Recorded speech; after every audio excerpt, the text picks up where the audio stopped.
From across the Pacific, another foreign government leader bound for the American capital. Like most state visitors to our shores, he is met at a nearby airport by the official White House helicopter and ferried along the Potomac River past familiar Washington sights to his host at 1600 Pennsylvania Avenue, the President of the United States.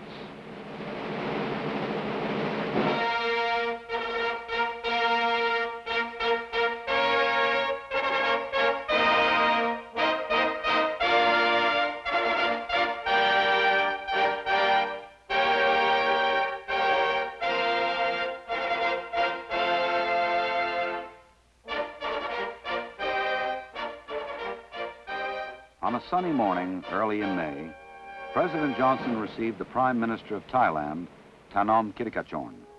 Both men were concerned about the war that still raged in Vietnam and the peace that remained so elusive.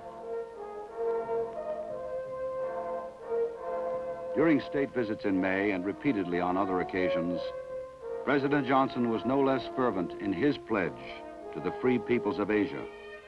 In a message relayed for the first time to Thailand by the communications satellite, the President affirmed that we would negotiate in good faith, but we would never compromise the future of Asia at the negotiating table.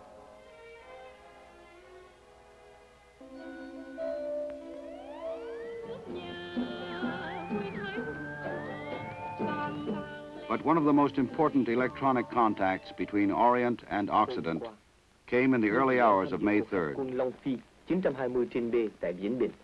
The government of the Democratic Republic of Vietnam is of the view that the former talks between Hanoi and Washington should be held immediately.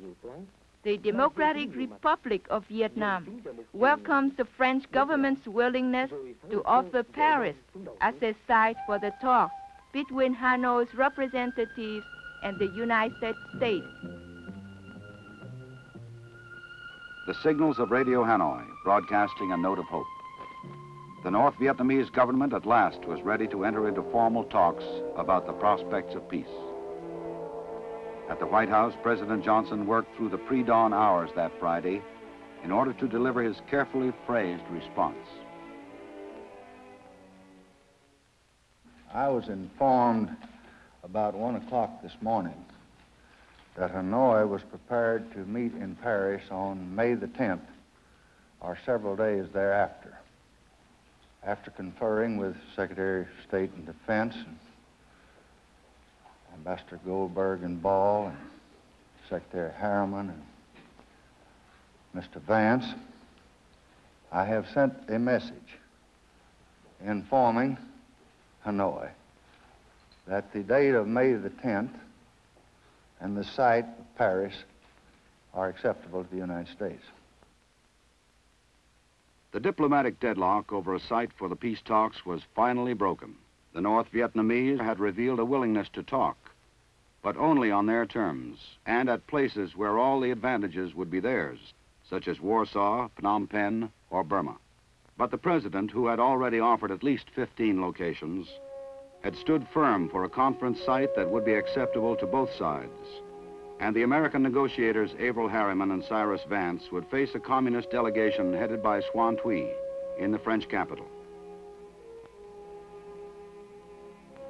But the war did not end with the start of talks at the Avenue Kléber.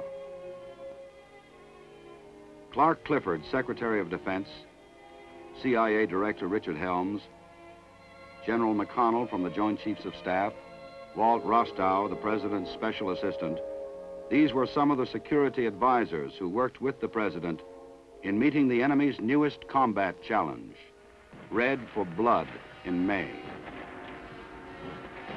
It was Hanoi's jungle password, a promise of new bloodshed and terror. It was a communist version of the old Prussian dictum of von Clausewitz: war is a continuation of diplomacy by other means.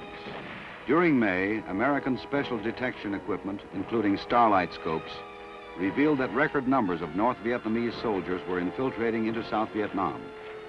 30,000 communist troops a month on their way south to celebrate the 78th birthday of Ho Chi Minh by launching rocket and terror attacks on such cities as Pleiku, Can Tho, Da Nang, Saigon, and other southern cities. 4 more weeks of death and destruction to innocent civilians and over 100,000 new refugees. The communists paid dearly for their desperation tactics, losing almost 5,000 men a week. For the Allies, it was also costly, especially the Americans, who lost 562 men one week, 549 the next. May was the bloodiest month of the war. And although the Paris talks held a faint promise of peace, the president grieved over the fact that by Memorial Day 1968, over 20,000 Americans and 23 times that many Vietnamese soldiers had fallen in these 3 years of struggle along the frontiers of freedom. The battlefield is the scarred and the lonely landscape of man's greatest failure. But it is a place where heroes walk. There will come a day when the last American soldier will have stacked arms in Vietnam. Quan Dao Ting and 100 other places which once were battlefields will echo to an ancient roll call.